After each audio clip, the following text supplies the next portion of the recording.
আজকের ভিডিওতে আছে 5টি এমন কোরিয়ান অ্যাকশন মুভি যেগুলো শুধু দেখার নয়, অনুভব করার মতো। যদি আপনি অ্যাকশন, ইমোশন আর থ্রিল একসাথে চান, তাহলে ভিডিওটি শেষ না করে উঠবেন না, কারণ এক একটা মুভি এক একটা বিস্ফোরণ।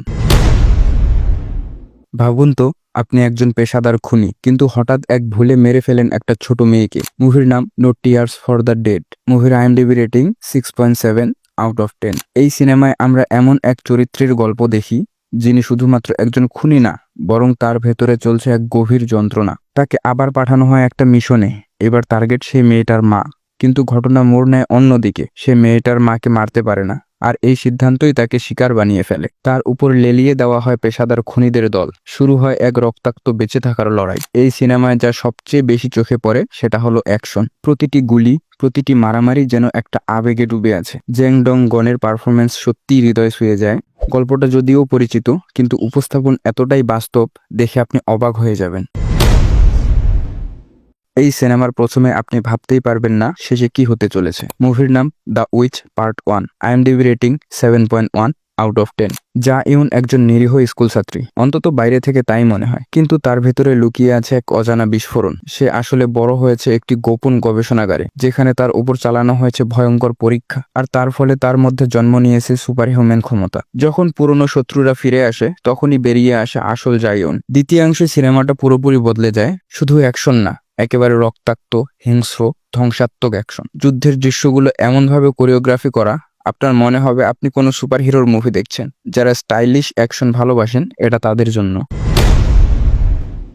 এটা কোনো সাধারণ হেস্ট মুভি না, এটা টিকে থাকার লড়াই। এই মুভির নাম time to hunt. IMDb rating 6.3 out of 10। এক ভেঙে পড়া ভবিষ্যতের কোরিয়া, অর্থনীতির 12টা বেজে গেছে, আর আমাদের হিরো জুন সক ও তার বন্ধুরা একটা শেষ চেষ্টা করে বাঁচার জন্য। তারা প্ল্যান করে একটা অবৈধ ক্যাসিনো লুট করবে। সবকিছু ভালোই চলছিল, কিন্তু তারপর শিকার হয়ে গেল তারাই। এক নির্মম, চুপচাপ কিন্তু হাড়হিম করা খুনির পেছনে লেগে যায় তাদের। এমন একটা হান্টার যাকে আপনি থামাতে পারবেন না। সিনেমার টান এতটা তীব্র, আপনি নিঃশ্বাস নিতে ভুলে যাবেন। গো খেলাটা কি আপনি চেনেন? না চিনলেও সমস্যা নেই, কারণ এই সিনেমা গোকে বানিয়ে দিয়েছে মৃত্যুর খেলা। মুভির নাম the divine move. IMDb rating 6.6 out of 10। তাই সু একজন পেশাদার গো খেলোয়াড়, যার ভাইকে মেরে ফেলা হয়, আর তাকেও ফাঁসানো হয় খুনের মামলায়। বছরের পর বছর জেল থেকে বেরিয়ে সে সিদ্ধান্ত নেয় এখন সময় প্রতিশোধের। এই সিনেমায় প্রতিটি চাল মানে একটা প্রাণ, আর প্রতিটি মারামারির দৃশ্য যেন গো বোর্ডেরই একটা চালচিত্র। নির্মম আর একদম ঠান্ডা অ্যাকশন। খেলা আর খুন, এই দুই একসাথে পছন্দ করেন? তাহলে এক্ষুনি দেখে ফেলুন।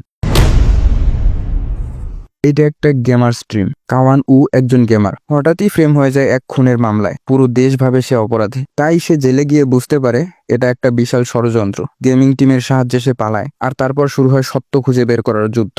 এই সিনেমা অনেকটাই ভিডিও গেমের মতো। চেস সিকোয়েন্স, কারাগার ফাইট, হ্যাকিং, টেকনো থ্রিল, একটা মিনার্ভা প্রজেক্টের মতন ষড়যন্ত্র, যেখানে সত্যকে আড়াল করার জন্য তৈরি হয়েছে মিথ্যার সাম্রাজ্য। অ্যাকশন সিনগুলো এক কথায় দুর্দান্ত, আর গল্পের টুইস্ট অনেকটা অ্যানিমির মতো ওভার দ্য টপ, কিন্তু মজার। মুভির নাম fabricate city. IMDb rating 6.8 out of 10। যারা গেমিং আর রিভেঞ্জ থ্রিলার পছন্দ করেন, এটা তাদের জন্যই বানানো। আপনি যদি থ্রিলার মুভির পাগলা ভক্ত হয়ে থাকেন, তাহলে আমাদের এই ভিডিওটি দেখে আসতে পারেন। এই ছিল আমাদের আজকের ভিডিও। ভিডিওটি যদি ভালো লেগে থাকে, তাহলে ভিডিওটিতে অবশ্যই একটি লাইক করবেন। তো দেখা হবে পরবর্তী ভিডিওতে। ততক্ষণ পর্যন্ত ভালো থাকবেন, সুস্থ থাকবেন, নিজের খেয়াল রাখবেন। ধন্যবাদ।